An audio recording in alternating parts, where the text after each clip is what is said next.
itu dari Binus University ini? Aku Mikaela Sanata dari Binus juga sekelompok sama saya. Jadi tidak dulu nama lengkap dan jabatannya boleh ditahu. Oke, saya dengan Lulu Alicia, marketing dari Rumah Batik Tuan dan Nyonya. Bagaimana kalian menemukan passion dan motivasi bisnis kalian? Oke, sebenarnya kami punya passion di bisnis itu karena kami mempunyai ketertarikan di bidang fashion dan art, di mana produk batik itu kan bagian dari mengandung unsur art ya. Jadi itu korelasinya kenapa batik gitu. Nah, terus untuk bisnis ini tuh didasari oleh value based motivation, di mana kami itu nggak hanya mengejar profit, tapi ada sisi budayanya, misi budaya untuk memajukan dan melestarikan produk Indonesia, which is itu batik ya, gitu. Jadi bisa dikatakan tidak ada negara lain yang punya produk batik kecuali di Indonesia. Jadi itu suatu kebanggaan kita sebagai warga Indonesia bisa memperkenalkan batik kepada pihak luar, seperti itu. Bagaimana kalian mengenali peluang dan menghasilkan ide? Oke, gini, Indonesia itu kan kaya akan dengan kreasi dan desain, dan produk batik itu tiap daerah. Di Bandung ini kan terkenal dengan kota fashion ya. Jadi sekarang justru batik Bandung itu produknya lebih didominasi oleh produk lokal, pakaian modern atau distro, dengan koleksi batik dengan berbagai daerah tentunya beda-beda ya.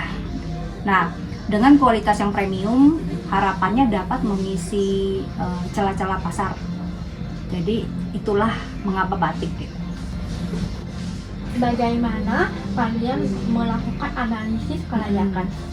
Ya, tentunya sebelum memulai suatu bisnis kita analisa dulu ya mengenai kelayakan pasar.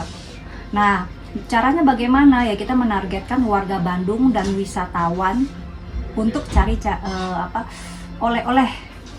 oleh-oleh yang eksklusif dah. Disinilah tempatnya. Apa jenis model bisnisnya? Jadi rumah batik ini kita menjual langsung kepada user kepada pengguna, tapi juga kita menjual bahan dan juga menyediakan jasa jahit. Gitu, seperti itu untuk pria maupun wanita. Dengan memberikan jasa tujuannya harapannya supaya kita melayani lebih lengkap. Jadi tidak hanya menjual tapi kita juga memfasilitasi untuk jasa menjahit. Seperti itu.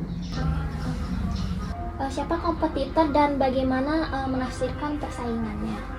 Ya, kalau kita ngomong masalah kompetitor untuk penjualan produk batik, tentunya di Bandung itu banyak sekali toko-toko yang menjual produk batik.